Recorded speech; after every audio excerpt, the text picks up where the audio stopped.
Assalamualaikum warahmatullahi wabarakatuh.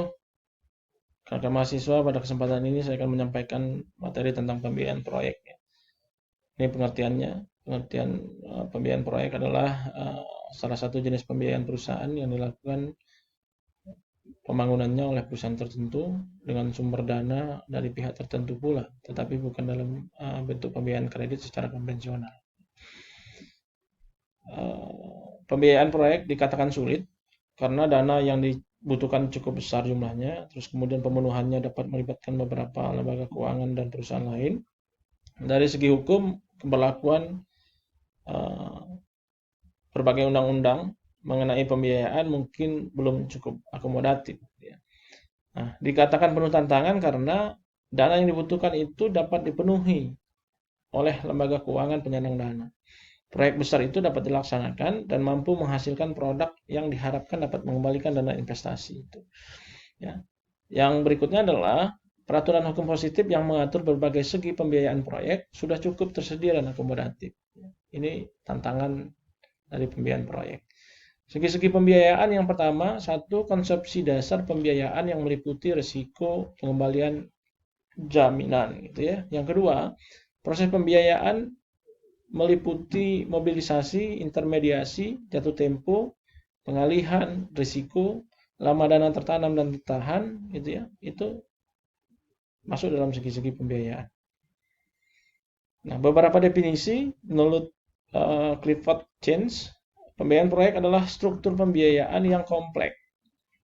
Pada prinsipnya tidak bergantung pada kredit dukungan sponsor atau aset fisik yang digunakan, melainkan kepercayaan pihak penyedia dana dan bergantung pada pelaksanaan proyek yang bersangkutan. Ini menurut Clifford.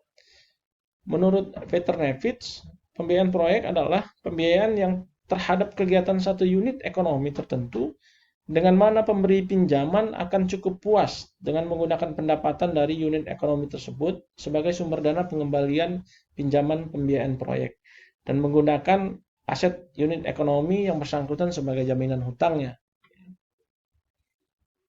Nah, menurut Richard A. Braley, ya, menyatakan bahwa pembiayaan proyek itu adalah suatu bentuk pinjaman swasta, private loan, yang diberikan oleh bank-bank besar internasional sehubungan dengan keberhasilan suatu proyek dengan mengurangi keterlibatan perusahaan induknya atau holding company. Berbeda lagi dengan Opisi Morangkir, menyatakan bahwa pembiayaan proyek itu adalah pembiayaan dari berbagai sumber keuangan yang diperlukan untuk menilai, mendirikan, dan mulai bekerjanya suatu proyek bermodal besar. Pinjaman untuk proyek tersebut biasanya diberikan oleh sindikasi bank dan jaminan keuangan atas pengembalian pinjaman tersebut hanya digantungkan pada arus pemasukan di masa yang akan datang dan tidak tergantung pada jaminan pihak ketiga. Itu menurut Simorangkir. Ciri-ciri pokok pembiayaan proyek, yang pertama, proyek yang dibiayai adalah proyek besar. Yang kedua, sumber pembiayaan proyek adalah pinjaman yang diberikan oleh sindikasi bank. Yang ketiga, pengembalian pinjaman diperoleh dari penghasilan proyek tersebut. Yang keempat, tidak ada jaminan pihak ketiga. Ini ciri-ciri khasnya. Yang pertama, hanya disediakan atau diperuntukkan bagi proyek besar seperti proyek jalan tol, pelabuhan, bandara, pengeboran minyak, tambang emas, ya, dan lain-lain. Yang kedua, tidak menggunakan sistem kredit konvensional yang didukung oleh jaminan kebendaan atau orang. Yang ketiga, biasanya dilakukan secara sindikasi oleh beberapa sumber pembiayaan. Yang keempat, bila memerlukan jaminan hanya terbatas pada aset unit ekonomi yang dibiayai saja, ya. Yang kelima, pembiayaan proyek merupakan hutang atau pinjaman yang berisiko tinggi dibandingkan dengan kredit konvensional. Gitu ya. Yang keenam, pengembalian pinjaman bersumber dari pendapatan proyek yang bersangkutan. Gitu ya. Nah, kita berharap bahwa proyek yang dilaksanakan itu tidak rugi. Yang ketujuh, kelangsungan pendapatan. Proyek ini menjadi pertimbangan utama pihak penyandang dana. Ya. Jadi kelangsungan pendapatannya. Terus yang kedelapan, karena menggunakan teknologi canggih, kelayakan teknis juga menjadi pertimbangan utama pihak penyandang dana. Apakah ini layak ataukah ini menguntungkan atau kemudian, ya, itu sudah bisa dipertimbangkan, sudah bisa diperhitungkan gitu ya. Yang kesembilan, kontrak pembangunan proyek yang memuat bentuk pemborongan pekerjaan menjadi jaminan pembiayaan proyek dan pengembaliannya. Ya.